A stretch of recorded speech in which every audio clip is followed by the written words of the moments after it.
Great college baseball, two pretty solid clubs. Just came up run short. Congratulations to Finney and his team. They survived in advance and our season's over. But super proud of our guys all year long, the way they fought, and had some guys in and out, just like everyone else. You have your share of adversity, but this was one of the most enjoyable teams I've been around in 31 years. Just the way they looked out for each other, and they really enjoyed each other. They practiced hard every single day. Put the uniform on to win. Some guys don't do that. Some guys put the uniform on to play Division I baseball, and some teams don't do that. Some teams put it on to win. Our guys put it on to win. We just came up a little bit short, and just super proud of our effort, and very, very thankful for our seniors and the guys that transferred in that only had 1 year left, and very thankful for them and all our players. We probably had we had the youngest roster in the league, and we were a bunch of freshmen, got some valuable experience in a very, the top 4 RPI league, in one of the better leagues in the country. We were the youngest team on a daily basis. So, I think it bodes well for the future, and some guys that saw some of those seniors in tears. I think it could be a wake up call for some of those guys. It'll be them one day.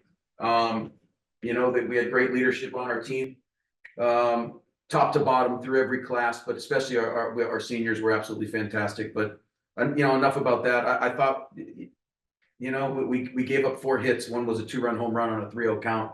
Stallings jumped a 3-0 count, and we certainly pitched well enough to win.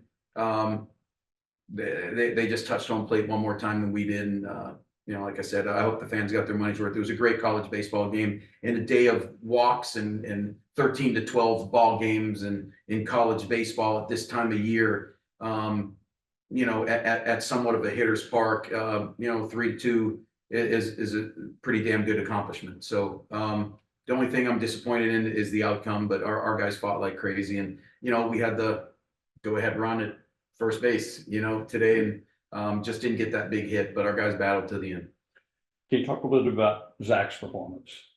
Yeah, Willingham was really good. Zach, that guy, he got hit in the face last year at Georgia Southern, got hit by a line drive, and it's amazing. Shattered an orbital bone, in his face, and he came back at the end of the year. It's absolutely amazing what that kid, the courage that kid has shown.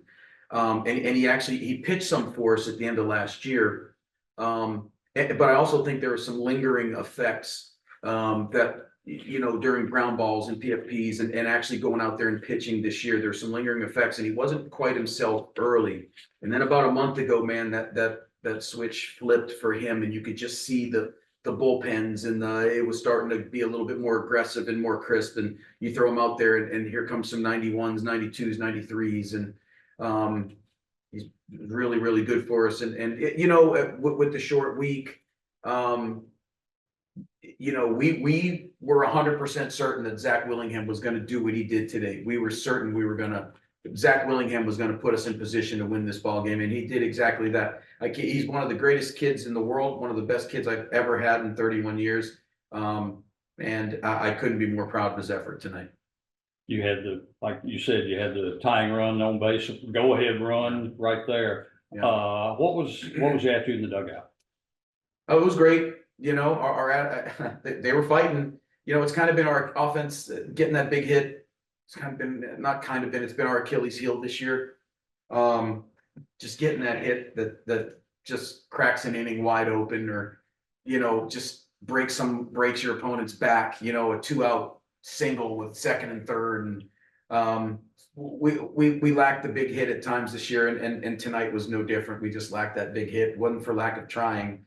And Old Dominion, they had their hand in that as well. To me, they're the best pitching staff in the league. We've seen them now 4 times. With a couple teams we didn't play, but of all the teams that we've seen, Old Dominion has the best pitching staff. I don't have to tell you the innings where they got the leadoff man on, they scored. I mean, that's you've always preached. And we did too. We had 2 leadoff guys on, in the first and the fifth, and we scored. And yeah, it was the hit by pitch, and then a single. When you talk about pitching and defense, or when you look at a formula for winning a game, it's on defense getting your leadoff out 70% of the time, and on offense, it's trying to get your leadoff guy on if you get on via a walk, it scores 75% of the time. But getting that leadoff man on, now you got 3 outs to score a run. It is key. We did it a couple times. The only problem is we just scored 1. We couldn't scratch. We couldn't get that big hit. We couldn't, you know, we didn't leave a whole. We left 8 guys on base, but again, they have an outstanding pitching staff and they do a really good job of situational pitching, and our guys do too. Yeah, it got us tonight. Again, we got our leadoff guy on twice. We scored in 2 of those innings. You know, shame. It's just we couldn't get him on that 3rd time or get some guys in with a big hit. You use all lefties. Obviously, they got a pretty stacked lineup of lefties. I mean, Yeah. just performance of all 3 of those guys. Yeah, the number, you know, against them, the numbers favored, especially their best hitters. Like you look at Waters and you look at some of their most dangerous guys. When I look at splits and who to throw, you look at the guys that are their best and most, their RBI guys, and if the splits say that it favors the opposition throwing a lefty or righty, if we have that available, that's what we did. And so that went into my decision starting Willingham. But yeah, the number said they're better guys, hit righties better than lefties, and that's why we stayed with the lefties tonight.